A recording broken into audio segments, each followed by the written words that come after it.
Assalamualaikum warahmatullahi wabarakatuh. Jumpa lagi dengan saya Husnul di sini. Apa kabar semuanya? Baik-baik.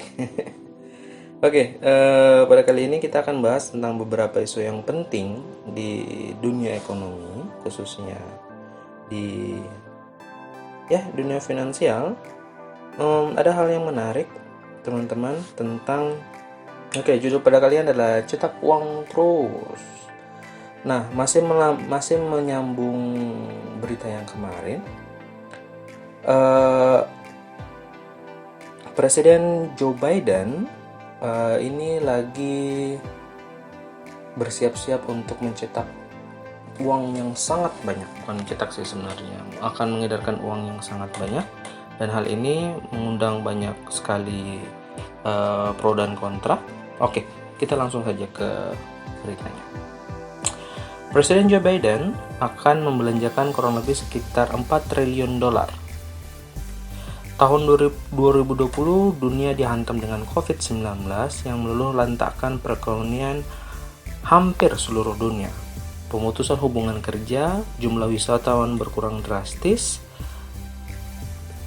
banyak perusahaan yang balance-nya menjadi minus, dan banyak sekali bencana pada tahun itu, di tahun kemarin.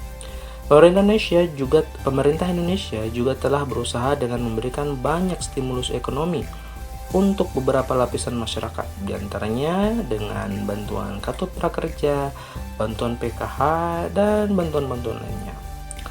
Keterpurukan ekonomi saat ini memaksa pemerintah untuk mencari sumber dana baru dalam mendongkrak ekonomi kembali. Cara tradisional ialah hutang.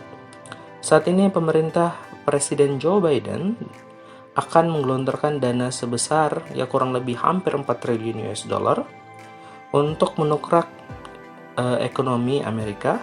Dana tersebut dikhususkan untuk investasi infrastruktur, pendidikan, pembukaan lapangan kerja, dan perubahan iklim. Perubahan iklim menjadi salah satu penekanan yang sangat Presiden Biden tekankan. Hal ini sangat bagus di mana perusahaan akan meningkatkan produksi. Dengan meningkatnya produksi, kebutuhan akan tenaga kerja pun meningkat. Para pekerja mendapatkan income dan mereka akan belanja kebutuhan mereka. Roda ekonomi bergerak kembali. Namun, hal ini tidak seindah yang dipikirkan. Mike Maloney, beliau adalah salah seorang pakar ekonomi di Amerika Serikat yang kontennya membahas tentang dunia finansial. Beliau sangat khawatir akan terjadi inflasi yang besar. Banyak orang atau perusahaan beranggapan ekonomi sangat baik dan mereka meminjam uang dengan jumlah yang sangat besar, dengan bunga yang besar pula tentunya.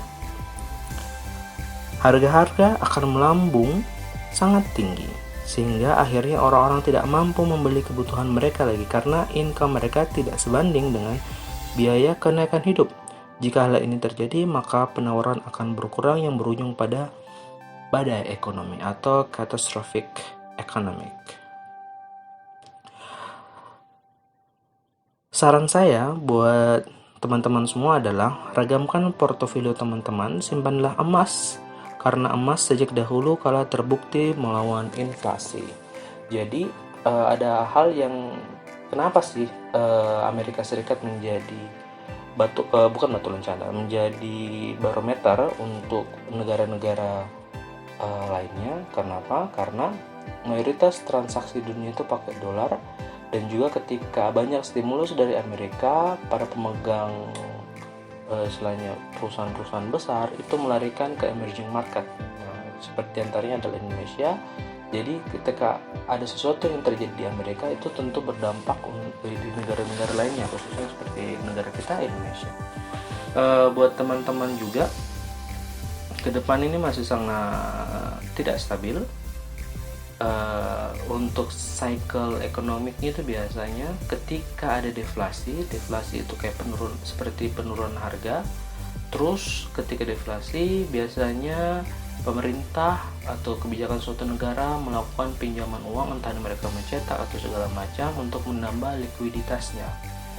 Setelah itu banyak baik perusahaan atau lembaga segala macam itu disuntikan dana yang besar. peredaran uang yang sangat banyak akan memicu kenaikan harga. Kenapa? Purchasing power setiap orang akan meningkat pada saat itu. Jadi secara logika gimana ya, teman-teman punya gaji 2 juta itu mepet, tapi kalau tiba-tiba punya 10 juta, gaya hidupnya naik. Tidak tetap 2 juta, gaya hidupnya naik. Simpanan ya mungkin ya 1 juta 2 juta. Jadi tapi setidaknya adalah spendnya bisa naik. Jadi seperti itu. Ketika spend sudah naik, ketika orang-orang yang dulunya sangat iri terima banyak duit, mereka spend sebanyak banyak, mendorong harga penawaran itu jadi naik. Soalnya harga jadi naik, akibatnya sampai di puncak tidak mampu lagi seperti tahun 2008 kemarin, ya, dan ekonomi. Oke, jadi itu saja mungkin yang bisa saya sampaikan. Kalau kurangnya minta maaf. Sampai jumpa.